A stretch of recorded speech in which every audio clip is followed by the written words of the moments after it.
Ruqayya says, can I give zakat to my poor housemates and servants?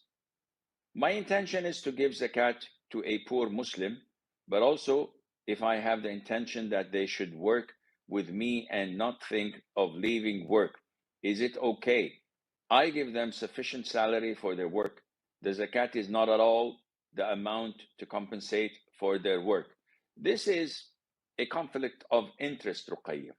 Now, if your driver, if your maid, if your house servant is a Muslim and they are poor, eligible for zakat, giving them zakat is totally permissible because they fit the criteria.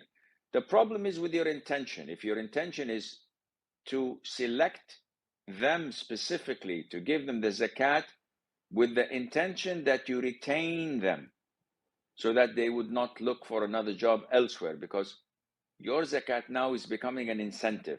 Yes, you're giving them X amount of salary, which they will get anywhere else. So this is their fair wages. But the problem is with the incentive that you are intending to give them. And you clearly have this in your intention, that it's not only a form of worship or a pillar of Islam that you're fulfilling, rather it has a double intention behind it. This makes it dubious, and I hope that the zakat is accepted, but definitely the reward of yours is questionable.